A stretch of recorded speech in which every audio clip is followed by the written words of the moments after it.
पंजाब की सियासत में शुरू हुआ सियासी बवंडर थमने का नाम नहीं ले रहा है। सियासी खींचतान के बीच कांग्रेस के सामने हर रोज नई मुसीबत सामने आ रही है। पार्टी के ही कई नेता मुख्यमंत्री अमरिंदर सिंह के खिलाफ बगावती रुख अपनाए हुए हैं। अब पूर्व क्रिकेटर और कांग्रेस नेता नवजोत सिंह सिद्धू ने कैप्टन के खिलाफ मोर्चा खोल दिया।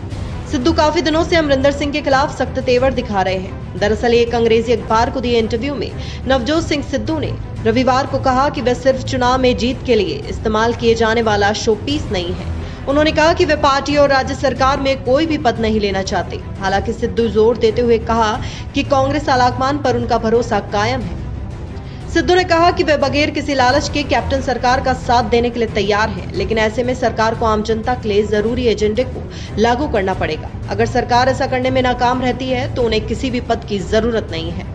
पंजाब में डिप्टी सीएम या प्रदेश कांग्रेस चीफ बनने की संभावनाओं पर सिद्धू ने कहा कि लोग आपको चैन से काम करने ही नहीं दे सकते।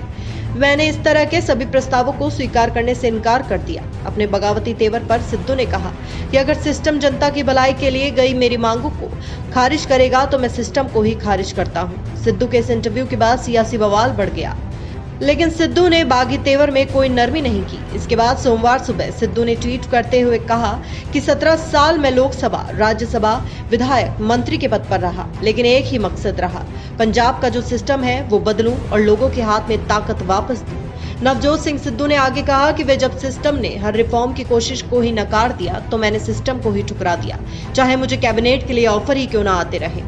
बहरहाल 23 जून को दिल्ली में कैप्टन की आलाकमान से मुलाकात होनी है। उससे पहले सामने आया सिद्धू का बयान ये साफ कर रहा है कि वो किसी भी तरह के समझौते के लिए तैयार नहीं है। इससे ये भी साफ होता है कि सिद्धू और कैप्टन के मसले को सुलझाने में नाकाम रहा है। खैर, ये लड़ाई क्या रुख लेती है ये देखना अब और भी दिलचस्प होगा। Bureau report, the fact India.